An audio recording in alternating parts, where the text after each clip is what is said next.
Hello again and welcome to another 140k Imperial Guard Tactics video. Now before we get into today's video, I would like to say a huge thank you to Tom Sutter for sending in some awesome pictures of his Imperial Guard army. I really like the models and the paint scheme for these guys. Really like those Wargame Atlantic, just Le Grognards, they look so cool. For those of you who haven't seen them, go and check them out. I did a video covering all sorts of third-party models, including these guys, and they're such a good alternative to those original Metal Mordians or Krieg models or Destroyer models, all that kind of good stuff. They're really cool and they're very affordable as well. So fantastic choice of model there, Tom. Really good. And I really like the colour scheme as well. The purple, I think a good purple colour scheme can look really good. Combine that with the white kepis, little nod to the French Foreign Legion. I think it just looks fantastic overall. So thank you for sending these pictures in, Tom. They look really awesome. And thank you for being a channel member as well. Thank you for doing your part to help the Morning Glory channel. Now, if anyone else has got any cool pictures they want me to use in my videos, then please post them on my Facebook page, or you can email them to me at mordianglorytv@gmail.com. Without further ado, let's crack on with today's video.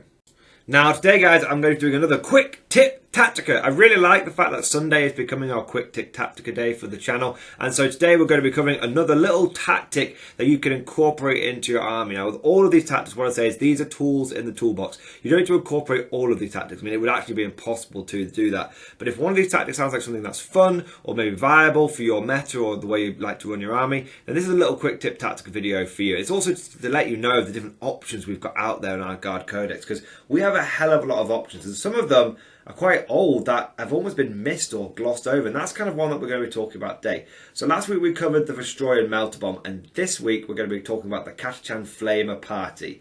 Now, Catachans love their flamers. It's just kind of like, it's, you know, how their history of their regiment is. It's in their lore, it's in their fluff. A Catachan guardsman is never happy when he's got a flamer in his hands and his Catachan fang in his teeth. That's just how they like to roll. And so I really like this tactic. It is not only kind of like fluffy and lore appropriate and all that kind of good stuff, it's also actually more effective than ever because of the changes to CP with Warzone Nephilim. You see, the tactic we talked about last week, the Destroyer Melter Bomb, is a good tactic, but sometimes you're not going to have that CP to spare to spend on Firstborn Pride, and when you don't do that, the tactic becomes a little bit less viable. The great thing about the Catachan Flamer Party is that it's entirely CP independent. You don't need to run a single CP on this thing, and it's also relatively points efficient to do it as well. So it's just a really good way of being able to get an annoying lone wolf unit up a flank, harass the enemy, and if your opponent doesn't deal with it, it will catch them by surprise. It's a really good bully unit.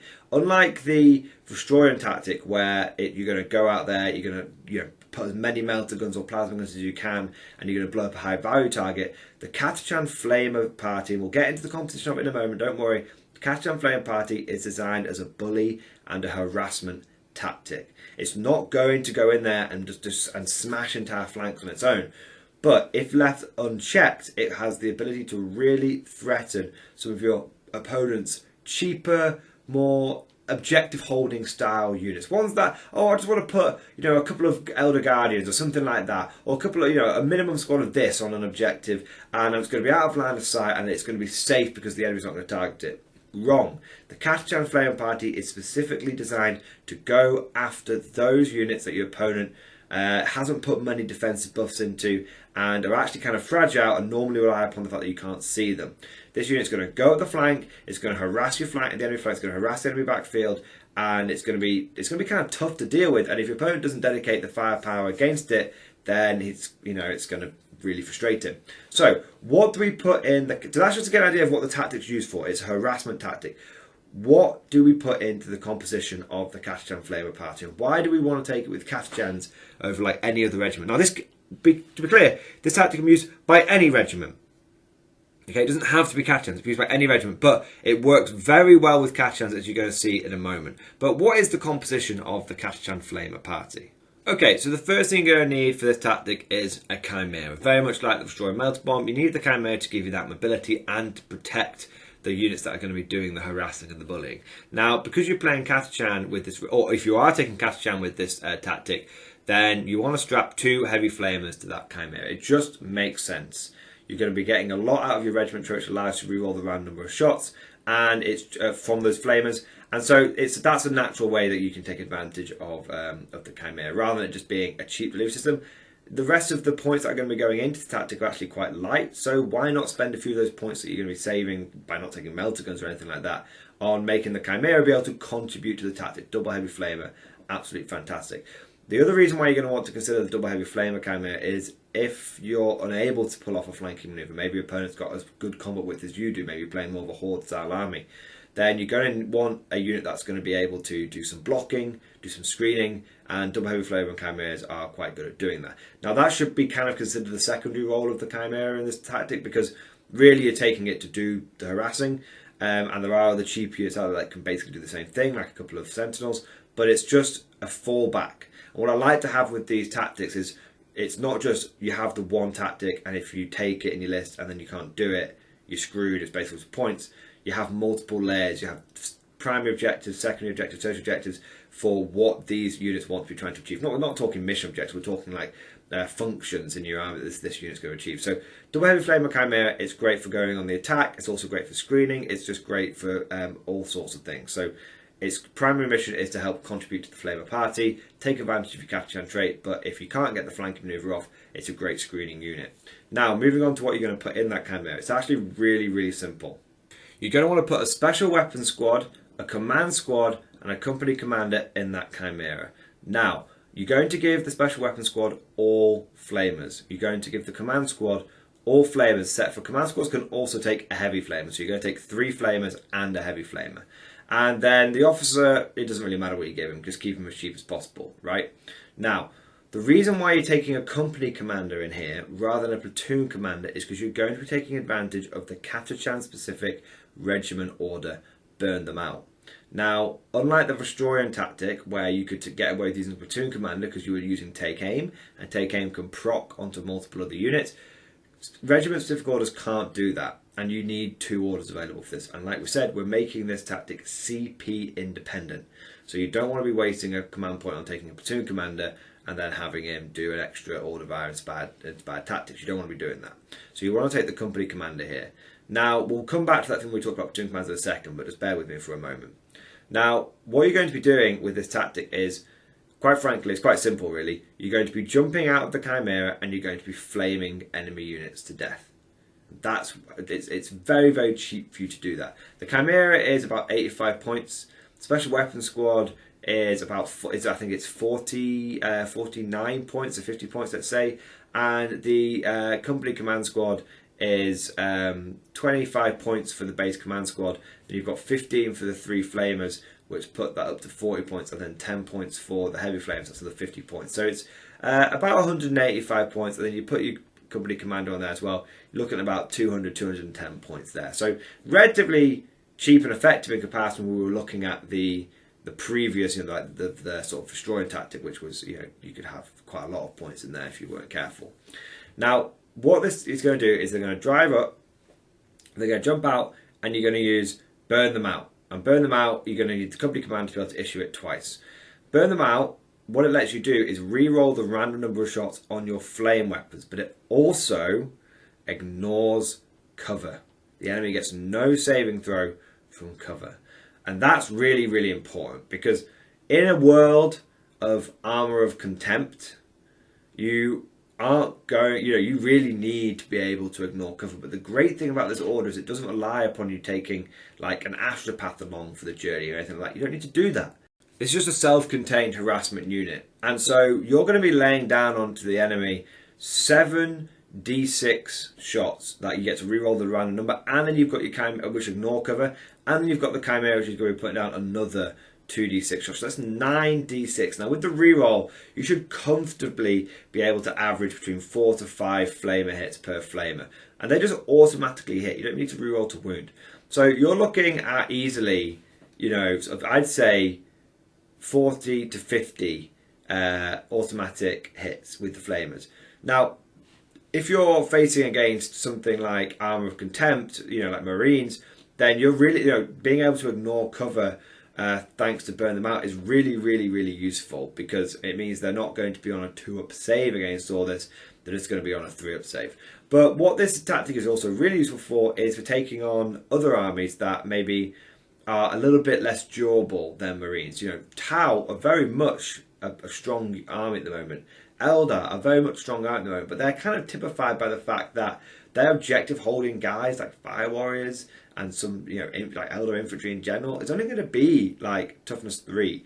So if you're able to distract or occupy or draw enough of the enemy firepower that they're going to kind of not be worried about a single Chimera rocking around, they'll probably forget what's in that Chimera, and then you're able to jump out and take an objective off them. That's really, really effective. So, like I said, you can do this with any regiment, but it works well with Catachan because you get that inbuilt ignore cover. Now, a couple of things you're going to want to consider. As with any tactic, you can tweak this however you want. You may want to consider, if you're facing a lot of armor contempt, you may not want to bother upgrading your Chimera to heavy flamers. It might essentially be a waste of points. You may not want to put that heavy flamer in the command squad. Hell, you may want to take 2 command squads instead and get extra flamers out of them. It's kind of entirely up to you how you want to run it. Like I said in the Destroyer one, it's kind of good to have the special weapons squad, because if the Chimera dies en route, then the regular las gunners in the special weapons squad can die first when you've got to roll to see who dies getting out of a vehicle. So that's why I often like to take a special weapons squad in these tactics, but double command squad is absolutely viable. Likewise, I said we'd return to that sort of platoon commander tactic. You can absolutely, if you've got CP to spare, I mean, if you're not running this as Cadian, you'll probably have a few CPs, you know, that you can chuck around a little bit more freely. Feel free to take a platoon commander instead and save yourself a few points. You might, it depends on your army layout, you may find that points are more viable to you than CP. So just bear that in mind. Likewise, if you're running this as non-Catachan, you may want to consider taking a Astropath. And it's relatively easy to be able to afford to take the Astropath. Like I said, you drop out one of the heavy flamers, and instead, you drop down the Chimera so it's not using double heavy flame. You save, you go save about 20 points there, 15, 20 points there. That offsets the cost of having to take a 35-point Astropath. Now, the Chimera can transport 12 people, which is why I've left that sort of 12 slot, because you've got 4 for the command squad, 6 special weapons squad, 1 from the officer. That's 11 out of 12 transport capacity filled. I've left that other 12 capacity for you to put something else in there. Now, that's more than likely going to be an Astropath, but it could be anything that you want. It's just an extra transport capacity that you can take advantage of.